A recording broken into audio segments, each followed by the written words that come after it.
Pagkatapos ng malinaw na pag-iisip at pakikinig sa ilang mga eksperto tungkol sa bagay na to, ay meron kaming mga bagay na gustong linawin. Andito kami ngayon para linawin ang naging rekomendasyon ng PNP CIDG tungkol sa kaso ng dalawang student athlete ng Ateneo Men's Basketball Team na nasawi sa Dipacolaw, Aurora noong Hunyo 8, 2026.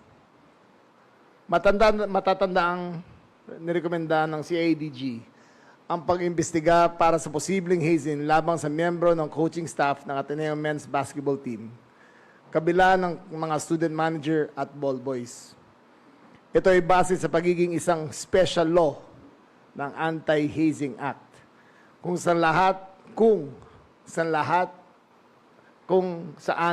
lahat ng present sa hazing ay tuturing na sangkot sa krimen. Under this law, the mere presence of any person during the hazing is prima facie evidence of participation as a principal. Bagamat ito ang aming naging rekomendasyon, maari na ring maalis sa listahan ng kakasuhan ang ilang mga kasama sa aktibidad, lalo kung mapakita na hindi nila alam ang masamang layon nito. Maaari ring gawing testigo, imbis na akusado ng Department of Justice, ang mga student manager at ball boy. Ang pinakamahalaga sa amin ay mapanagot ang siyang mga nagplano at sinadyang pahirapan ang mga student athletes. Kaya aming rekomendasyon na kasuhan at litisin ang coaches ng Ateneo Men's Basketball Team, lalo na ang head coach nito na si Tab Baldwin. Mahalaga rin na mas masusi ang pag-imbestigahan ng DOJ ang maisalang-alang ang posibleng responsibilidad ng pamunuan ng Ateneo de Manila University sa ilalim ng anti-hazing law.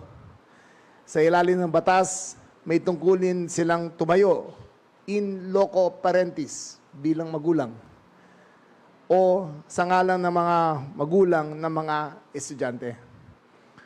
Upang siguruhin ang kanilang kaligtasan, dapat matuklasan sa investigasyon kung sila ay nagkulang sa posibleng pagpigil na aktibidad na nauwi sa kamatayan ng dalawang estudyante at sa trauma na iba pang kasali sa nasabing training.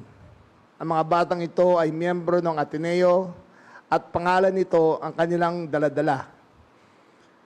Pangalan na tungkulin ng universidad na pangalagaan.